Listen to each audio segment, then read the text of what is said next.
민간단체로 이제 등록을 했고요.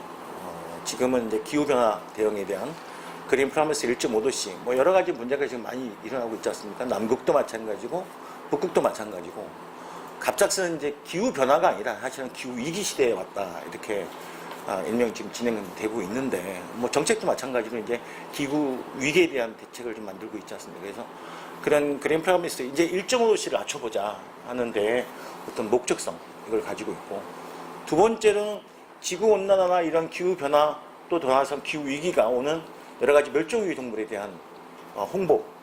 사실 우리가 학생들이나 우리 일반 국민들은 잘 몰라요. 뭘 모르냐? 어떤 게 정말 멸종위기 동물, 대체적인 뭐 북극곰이라든가 펭귄이라든가 이런 여러 가지 많이 알려진 사실은 이제 이 천연동물 이런 것들은 이제 멸종위기 동물 알고 있지만은 사소한 우리 속에 있는 동물들이 멸종위기 되고 있다는 걸 잘 인식을 못하고 있거든요. 그런 인식에 대한 변화 또는 인식에 대한 교육, 또 홍보 이런 것들을 통해서 대국민 어떤 교육 홍보 이런 쪽으로 진행을 하고 있습니다. 제가 민간단체 이제 환경을 우리가 중심으로 했던 말 그대로 민간단체인데요. 네. 그린을 지금까지 우리 생각해 보면서 뭐 라돈 문제라든가 더 나아가서 이제 그 코로나19로 인해서 다시 환경의 문제가 지금 대두되고 있고, 그래서 말 그대로 다시 환경이다. 그래서 그린어게인이라는 민간단체를 좀 조직위원을 맡고 있습니다.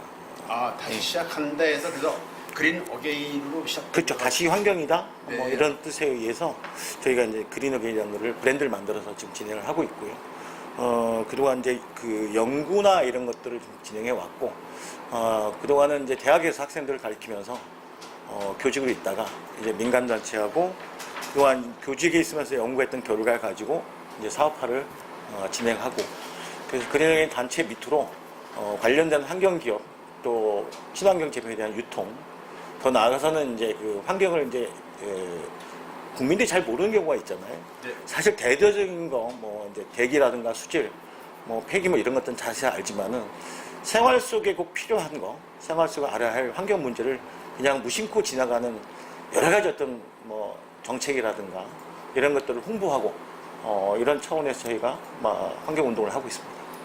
그러면 그린 환경, 생활 환경을 다시 한번 국민 여러분에게 소개시켜준다는 그런 차원으로 생각하시면 되겠습니까? 네, 관련된 교육이라든가 또 홍보, 또 국민들이 잘 몰랐던 아주 사소한 부분 이런 것들을 뭐 홍보도 하고 제품 개발하고 더 나아가서는 대학과 유대 관계를 가지고 더 연구할 수 있는 그러한 조직 운영을 좀 하고 있는 거죠.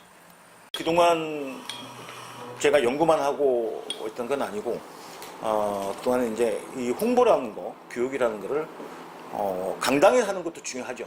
그러나 더 중요한 거는 국민들 속으로 들어가는 게 더 중요하다고 생각하거든요. 그래서 그동안은 음악을 통해서 몇몇 가수들이 환경에 대한 문제를 이렇게 많이 심각성을 얘기하고 그 또 심각성을 대해서 또 음악을 만들고, 그래서 사실 이런 페스티벌로 인해서 환경에 대한 교육을 했습니다. 그래서 그걸 연속 차원에서 작년에 국립박물관 그 문화자대에서 코로나19가 끝난 바로 이후죠. 그래서 그때 다시 환경에 대한 주제를 가지고 저희가 공연도 했고 또 거기에 대한 홍보도 했고 또 코로나19에 대한 어떤 경각심에 대해서 마스크 같은 걸 만들어서 무상으로 제공도 했고, 올해는 세계 물의 날 기념으로 해서 국립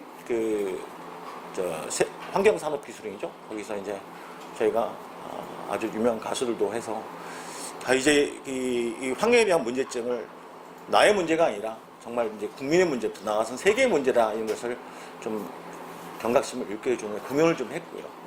그리고 실상 이게 뭐 교육 차원에서는 뭐 방송을 통해서 했지만은 해양 쓰레기 주킹 행사를 해서 정말로 이게 이 플라스틱이라든가 이런 해안에 밀려오는 쓰레기들이 정말 이게 중국 쓰레기냐? 우리 국민들 대부분 해안에 밀려오는 쓰레기는 중국 쓰레기다 이렇게 생각을 가지고 있거든요. 왜 그런가에 대해서 잘 몰라요. 그래서 실제로 많은 사람들이 가서 이 쓰레기를 주워서 분리를 해봤죠. 뭐 한국 쓰레기, 중국 쓰레기, 그리고 이제 라벨이 없는 쓰레기 이렇게 분리했을 때 거의 7, 80%가 국내 쓰레기였다. 물론 서해안 쪽에도 인천의 근방에 있는 그 섬이었기 때문에 그럴 수도 있겠지만 저 서해 끝에 있는 백령도 같은 경우는 중국 쓰레기가 많을 수가 있죠. 다만 이 서해 근방에 있는 섬들에 있어서는 왜 국내 쓰레기가 7, 80%가 되느냐. 결국은 한강 지를 통해서 가까운 섬으로 유입이 됐을 것이다 하는 것을 밝혀내는 한번 계기가 됐었고, 그래서 이런 것들을 쓰레기에 대한 문제점이 아니라 국민들에 대한 경각심을 주는 거죠. 한국 쓰레기가 더 많다는 이유는 중국 쓰레기에 대한 어떤 피해자 지금 코스프레더라 이런 것들을 자꾸만 국민들한테 일반 언론에서 계속 얘기하니까 뭐 이게 다 중국 쓰레기다 이렇게 생각하는데 실상은 그게 국내 쓰레기였다. 국내 쓰레기가 더 많았다는 것을 밝혀내고 뭐 그까지 논문까지 쓸 건 아니지만은 어쨌든 언론을 통해서 그런 것들을 많이 또 제시를 했고요. 저희가 추구하는 이제 지구 위기에 대한 문제점, 또 지금은 바이플라스틱 운동에서 플라스틱을 가지고 줄이자, 또 버려지는 쓰레기를 가지고 업사이클링이라든가 뭐 이런 재사용할 수 있는 방법들을 구현해서 버려지는 플라스틱을 가지고 또 이제 업사이클링해서 뭐 담요를 만들어서 어떤 국민들한테 제공도 하고, 또 판매된 수익금은 일부를 또 이렇게 주킹하는데 사용하고 이렇게 하고 있습니다. 음악을 하면 음악을 통해서 교육하는 것도 좀 뜻깊었고, 또 그 많은 사람들이 같이 동조해서 이 정말 쓰레기가 어마어마하게 많은데도 불구하고 한 사람 군소리 하지 않고 뭐 점심도 잘 못 먹고 하면서도 이 쓰레기를 엄청 많이 주워가지고 몇 톤을 싸놨을 때 그 기쁨, 또 감동, 이런 거는 사실 어디다 비할 수가 없죠. 다만 앞으로 좀 하고 싶은 것들은 생활 속의 쓰레기잖아요. 그래서 생활 속에 있는 쓰레기를 가지고 어떤 뭐 미술학적인, 또 저는 더 나아가서는 어떤 공간에 대한 디자인을 할 수 있는 학생들과 전공자들이죠. 뭐 디자인학과 학생들하고 해서도 뭐 예를 들어서 그걸 가지고 뭐 재활용해서 그걸 다시 어떤 뭐 디자인, 또 나가서는 설치 미술 뭐 이런 쪽도 한번 해보고 싶은 게 앞으로의 계획이 있습니다. 사실 이제 그 환경이라는 문제가 제일 어렵고 힘든 일입니다. 정말 뭐 누군가는 혹자는 이런 얘기를 하죠. 왜 이런 일을 선택했느냐, 직업상. 정말 그 우리 아이들한테도, 우리 자식한테도 대학 입시 볼 때 너 환경 전공해라. 아빠가 이만큼 만들어갖고 왔는데 너도 환경 전공해라 했을 때 아이들의 입에서 뭐라고 나왔냐면 아빠처럼 살기 싫어요 이렇게 나오거든요. 여기 참 정말 누군가는 해야 할 일이고 앞으로도 많잖아요. 얘기가 후손을 위해서 환경을 보호해야 된다, 뭐 해야 된다.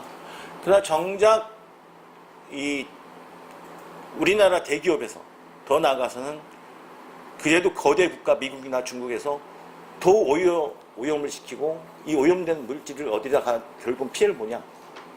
저격할 것 갑작스러운 폭우라든가 또는 이 사막에 눈이 내린다든가 이런 기후의 변화는 결국은 대기업이라든가 더 나아가서는 선진국에서 이렇게 만들어내는 거거든요. 그런 걸 왜 우리는 교육을 제대로 해주지 못했을까. 이런 반론을 제시할 수 있는 거거든요.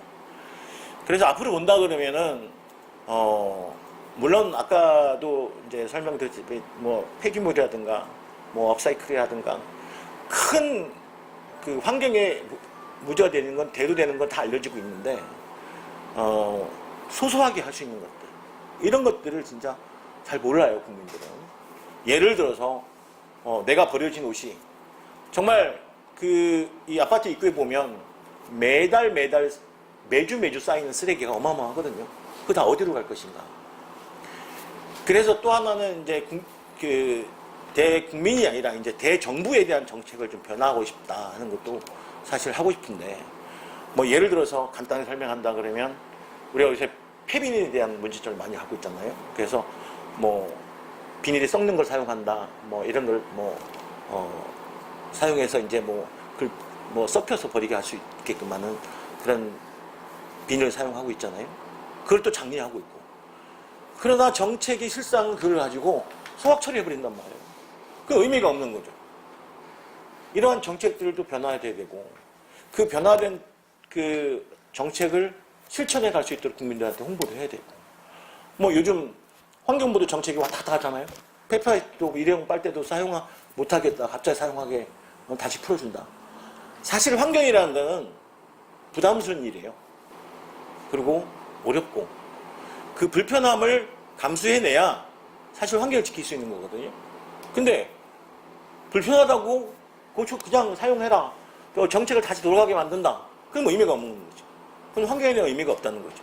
이런 것들을 우리가 다시 환경이라는 글이 여기에 있는 뭐냐면 불편한 것을 감수하고도 여러분이 지켜놔야 당신들이 말하는 진정 환경이라는 것이 후손에 대해서 당당할 수 있고 떳떳하게 할 수 있다는 것은 뭐냐면 불편함을 감수해라 이런 거를 전달하고 싶어요. 근데 그 전달하는 것을 일반 민간, 작은 민간 단체가 할 수 있는 일은 한계에 있는 거거든요. 그 한계를 앞으로 많은 언론들하고도 이렇게 뭐 인터뷰도 해야 되겠지만은 그 맞는 정책, 정말 맞는 이론, 이런 것들을 작지만은 생활 속의 환경 문제를 끄집어내서 알려야되겠다. 그리고 앞으로도 그런 것들을 많이 알릴 수 있도록 준비를 하고 또 그런 정책에 좀 필요성이 있으면 뭐 대정부 질문을 해서라도 더 나아가서는 정책을 만들어서라도 이렇게 제공할 수 있는 그런 일들을 좀 많이 하고 싶습니다.